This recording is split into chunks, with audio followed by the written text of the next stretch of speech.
gonna show you how to make this cabinet. It's an Ikea Rudsta wide, and it holds some water in the bottom. It's like actually properly waterproofed. It has a little siphon thing so you can drain it. It's got some begonias, some blue oil ferns, and an automatic misting system that's self-contained in the cabinet. So I'm gonna show you all that. It's gonna be hopefully not terrible. Alright, so the first thing I did obviously is assemble the cabinet, but the first thing you get to see is me siliconing all the gaps on the inside, of which there were many. There were some pretty sizable gaps, and I just smashed as much silicone in those as possible. Also made sure it wasn't oozing out the sides, but I got all of the gaps, which was like 3 seams on every stinking edge of the thing, and it was incredibly annoying, and I siliconed the back little bits because the back section is like 3 pieces. So I siliconed all those to make sure no water leaked out the back of this stupid thing. And then once I was done with that, my plan for this was to have a water reservoir at the bottom. Theoretically, I could put shrimp or whatever in this, but I just kind of wanted it for my misting system and as a drain catcher, and because I also just didn't want it to leak. So what I did is I took silicone and I basically scraped it all over the entire bottom and metal portion of the back cabinet. This actually works out surprisingly well once I patched one leak. Then I went and I let that cure for a little while, and I did a test fill of the cabinet, which probably was about 5 gallons of water, and apart from one leak on the side, which, to be fair, was fairly egregious, it was just oozing water everywhere, it worked fairly well. So once I identified that there was in fact a leak, and I of course had to do more work on this dumb thing, I drained the cabinet using this weird siphon tube thing that I installed, and I put that in specifically so that I could get to the water reservoir without disturbing the dirt, and it worked surprisingly decently to siphon things out. It was a little annoying getting the siphon started, but I suck at starting siphons, so whatever. So I drained that, and then I mixed up some silicone with mineral spirits to thin it and black pigment because I wanted to thin it. This is just powdered black iron oxide, and you can mix it into your stuff to change the colors or use whatever other powdered pigments you want. And I brushed that on all of the corners very liberally, focusing on the corner with the leak. Then I did one more coat of that, maybe 8-ish hours after that was done, just to hopefully extra reinforce it. And I, on each of these, overshot the previous layer a little bit, just so that the silicone was clinging to something fresh rather than silicone itself. And by fresh, I just mean glass or metal or whatever the back of the cabinet was.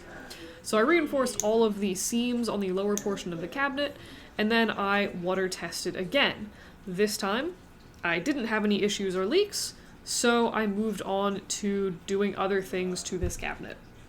Namely, I went through and I tried to drill a hole in the top of this, which did not work well. I got a 2-inch Milwaukee hole dozer, which seems like a very nice drill bit. I know many people have used them. I know people also had issues with their electric drills, battery-operated drills, not being able to handle it, which was in fact the case with mine.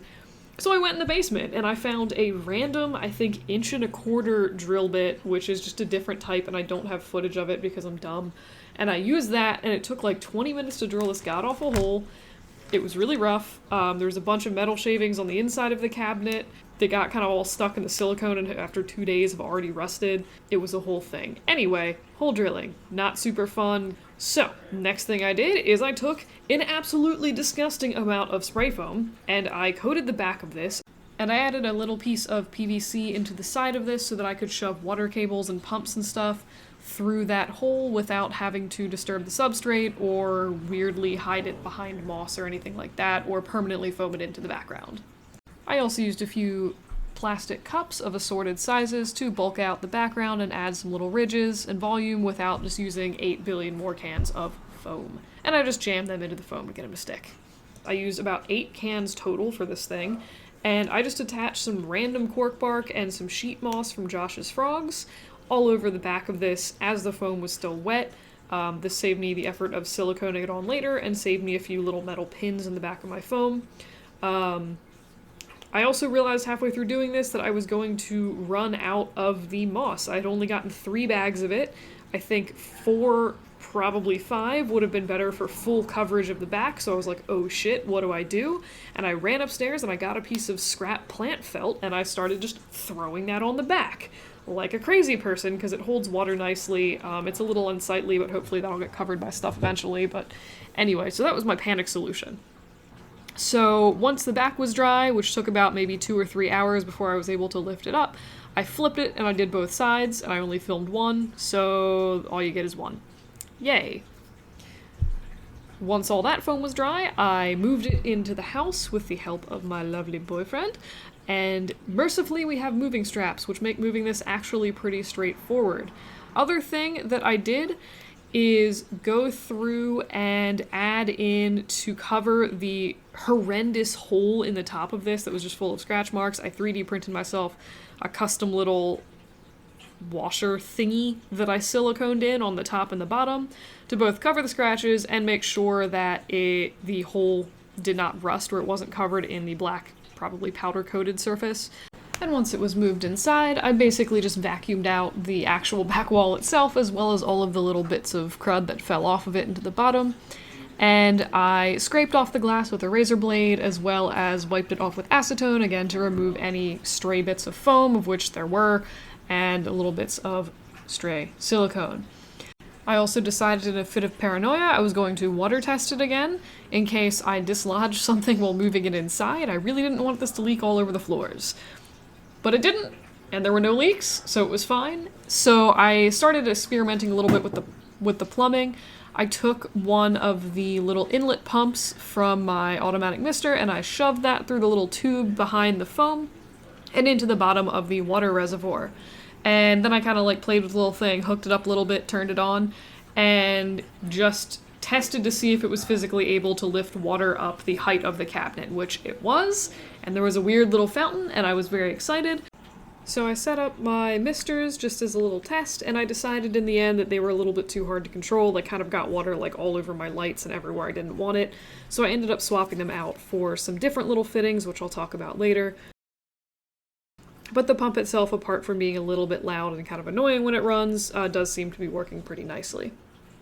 Alright, so the next thing I worked on was the Egg Crate false bottom. Egg Crate is a lighting diffuser you should be able to find in most hardware stores in the lighting section, and it's basically a pain in the ass to cut, but it makes really nice false bottoms so that you get a larger volume of water, and you use less leakables or whatever else you're using, which is nice because it saves you money, and leakables are also much heavier than water is. So basically you just cut out a bunch of squares and some little risers the height that you want it, you zip tie all that stuff together, and you shove that into your tank. So in this case, I cut mine all kinds of weird sizes, and because of that strange little tube and me cutting everything incorrectly, I ended up kind of awkwardly zip tying 2 pieces together like a weirdo. It was fine in the end. The other thing that I did, I wanted to make sure that I had enough room to shove any little tubings, like from my little water pump, down all the way into the bottom, and they wouldn't get covered in substrate and a bunch of other crud. So I made a little egg crate piece thing to sort of jam in the corner around that, so hopefully it gives it access to the water reservoir if I ever need to take that out and then put it back in. That's basically my egg crate false bottom. The other thing that you're going to need to do is put a piece of window screen mesh on top of your egg crate. Now this basically just prevents like small debris, or if you have like large isopods, from getting in and falling into your water and clogging up everything and just making the water gross. So you just stick that on top, and then you can put in your Leakaballs and whatever else you have. I used spare Leakaballs I had for the front of this because I find them more aesthetical. And I have some of this weird, it's really weird stuff. It's like puffed white substrate stuff. It's almost like giant pieces of perlite from Josh's Frogs, and it's super light. It does float, but I use that on the sides just so I didn't use as much Leaka because I have a lot of that white stuff just laying around.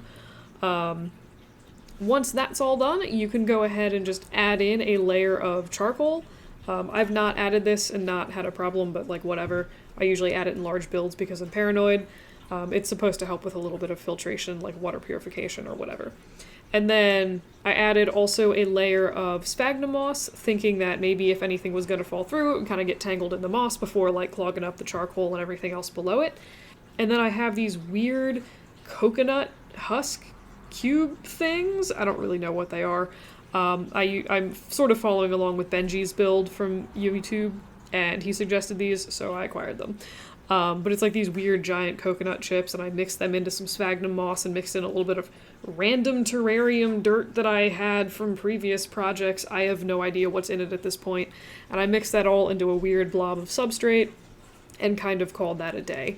And once that was done, I was pretty much ready to add plants. And to do that, I needed to harvest them from my plant wall, which has been up and running well for about a year, but I'm breaking down most of it and putting it into this cabinet. And among my favorite plants on there are the blue oil ferns and all the cryptanthus, which have been basically buried under other plants. So I threw them unceremoniously in the tub, washed them off in case there was any weird junk on there, and then I put them in a bucket and brought them down and just started randomly pinning them into the tank. And to do that, I have some floral wire, which I cut into random sized lengths, bent into little U-shapes. I smushed some sphagnum moss into the bottom of that U, and then I wedged a plant in and jammed that into my foam. Fairly straightforward. Hopefully the wire doesn't rust. I did notice that it was very challenging to pin into the cork, and strangely more challenging to pin into the felt for some strange reason. Moss and straight foam, pins in, super easy. And so I went about attaching random plants into this in an order that hopefully makes sense. I put the light-loving plants near the top, as well as things that don't grow as aggressively so that they won't grow and then shield out all the light from the bottom stuff. Most of the stuff on the bottom is just begonias, some of which are in the substrate, and a lot of the stuff on the wall is just like weird little creeping plants, and I don't even know. Some bromeliads, some cryptanthus, some blue oil ferns. I do love the blue oil ferns. They look super nice when they get wet. I also messed around with a few different configurations of spare aquarium wood and or cork bark at the bottom of this. I frankly don't like any of them that I have. I probably should break a cork bark in half so it's not like a giant 2-foot piece of cork, but who knows. And that's honestly pretty much it. That was most of the build. I sprayed it down with a little hand sprayer, and I think I'm going to do a separate video on the plumbing and like 1 or 2 other little things for this since it's not quite finalized. But overall, it was a really fun build. It took me about a week to do, and I think it came out quite nicely. I gotta put some aquarium moss all over the grody gray felt that's everywhere because that's pretty ugly, but super fun looking. Oh, and how could I forget? I also added some Panda King isopods into this, which I got from a lovely seller on eBay. There's about 30 of them, so hopefully they populate and do nicely since this is a relatively humid cabinet. But we shall see, and it's very exciting. I also put some springtails in there, but they're tiny and I didn't film that. So hopefully this was helpful to someone, or something. Hooray.